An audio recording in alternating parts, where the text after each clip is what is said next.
right, welcome back to the show. Again, it's at Time and Space US on Twitter. Appreciate hearing from you.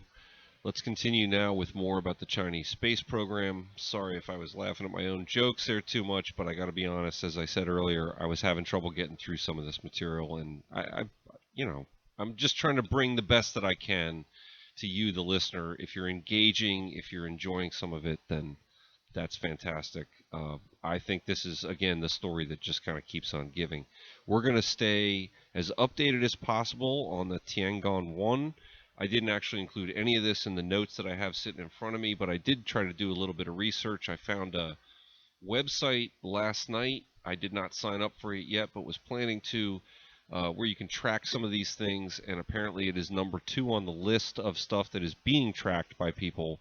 I don't know that NORAD is actually going to be providing an online tracker like they do around Christmas, so people can follow Santa Claus, but frankly, this is really entertaining to me. So they were saying, if I read the data correctly, that it might not actually crash back to Earth until sometime in maybe the second week of April. Again, if we do some other episodes before that, we'll try to keep you updated. So that's Tiangong 1, the Chinese space station, the first stage of this Chinese space station, which is now coming back down to Earth, I believe less than 7 years after it went up. Let's move back to 2018 in our Chinese space program timeline to give you, again, as best information as I can. The details and things, jokes aside, I'm trying to provide you with good information here. Later this year, 2018, China plans to launch the Chang'e, I hope I'm pronouncing that correctly, the Chang'e 5 lunar probe. Chang'e, apparently named after a Chinese or the Chinese moon goddess. No disrespect, hope I got that right. According to Deputy Director General of the China Manned Space Agency, Yang Liwei, hope that name rings a bell, they will be attempting the first ever soft landing on the far side or dark side of the moon. Chang'e 5 is expected to be a multi-vehicle mission with a satellite, a lander, and a rover on the dark side of the moon. The region that they are intending to sample, for those of you who are maybe moon geeks and understand some of this, and I have to admit I actually own a map of the moon. But if you really want to, stick a push pin in the wall and keep track of this, it's something called Mons Rumker in Oceanus Procellarum or Procellarum. There were a lot of interesting details that I found about why they're going there, and all I can say is that as far as I know from what I read, nobody else has been over there. We'll follow up on that later. 2019, just some footnotes, there was a 2017 rocket failure that delayed the launch of the Chang'e 5. The mission target remains a 2019 landing for that mission I was just talking about. So that'll be interesting to follow. Certainly going to be a lot in the news about that. Whether it's what China puts out or whatever other news resource, it'll still be interesting to follow. 2021. China plans to launch a mission to intercept asteroid 2010 TK7. Now, among the many reasons to study this object, some reports have suggested that the Chinese are actually considering advanced plans to capture asteroids and to put them back into an orbit around the moon in order to mine them. Just keep that in mind. I'm actually going somewhere with that.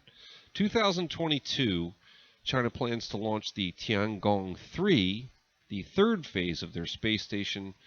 Tiangong 2 and Tiangong 3 will form the main core of the space station. 2024, the International Space Station will be officially decommissioned. It is expected that it will eventually burn up over and crash into the Pacific Ocean. The exact decommission date is apparently more complex than what I'm telling you. Reports that I've read, some of them said 2020, some of them said 2024.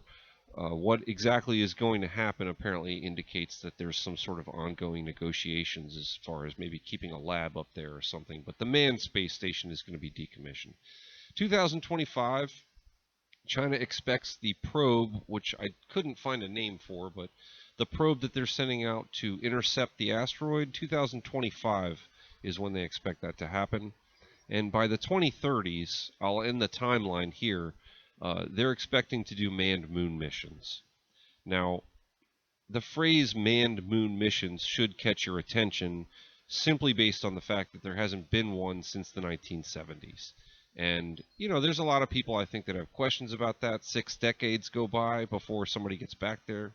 That alone is an interesting footnote. But let's get back to some of the more interesting stuff I thought I had dug up.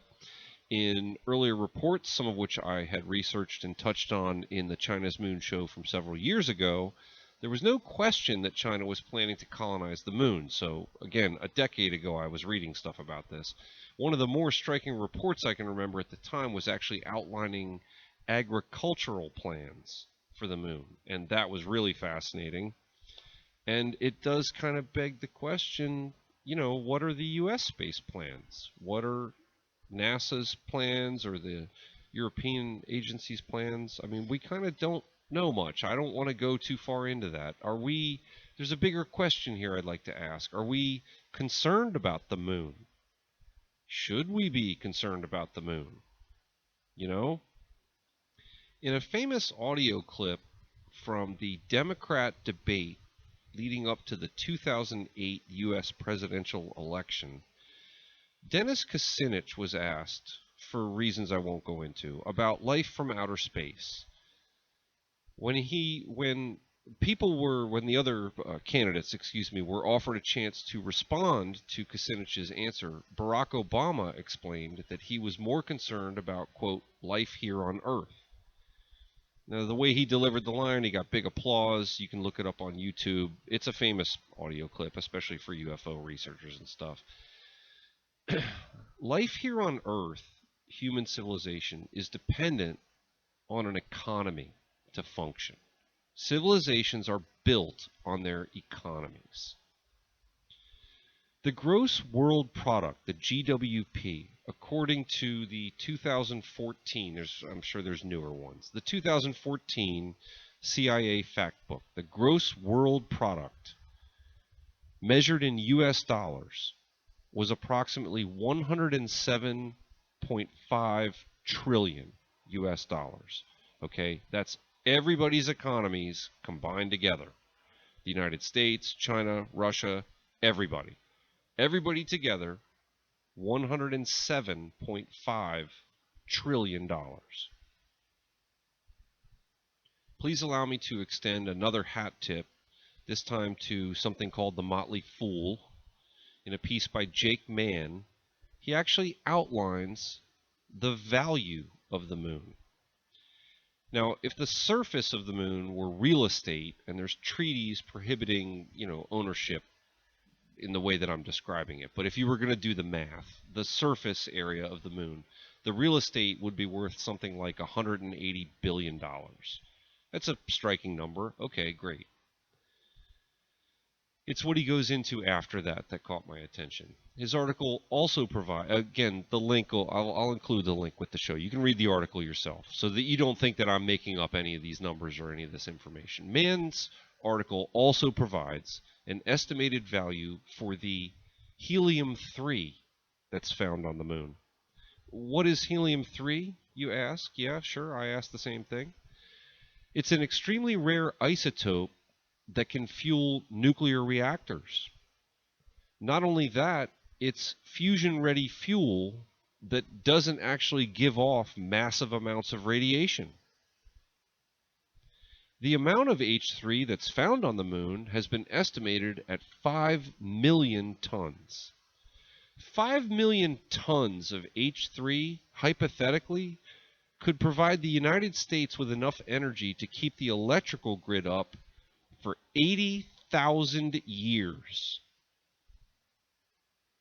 The low estimated dollar value in the article for this helium-3 is 4Q.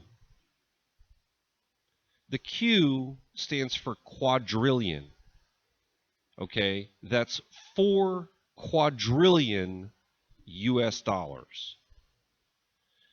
Mann also references a Popular Mechanics estimate that put the price at $25 quadrillion.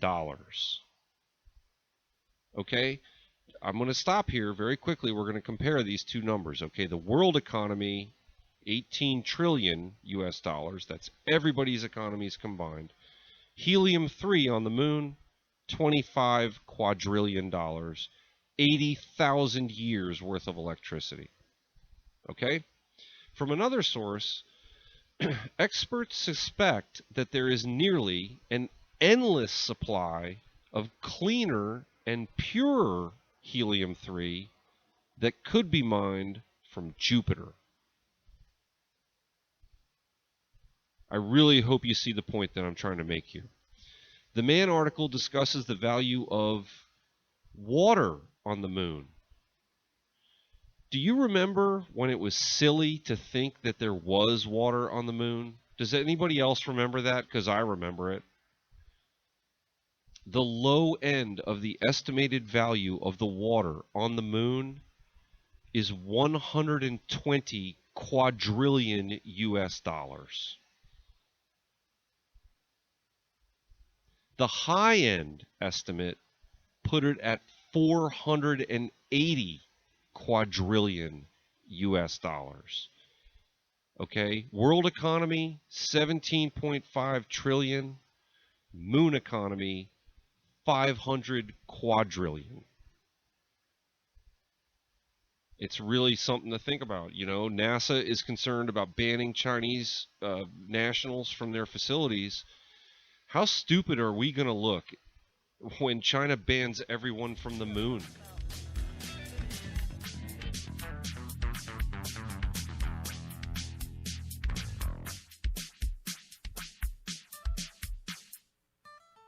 "22nd Century Radio"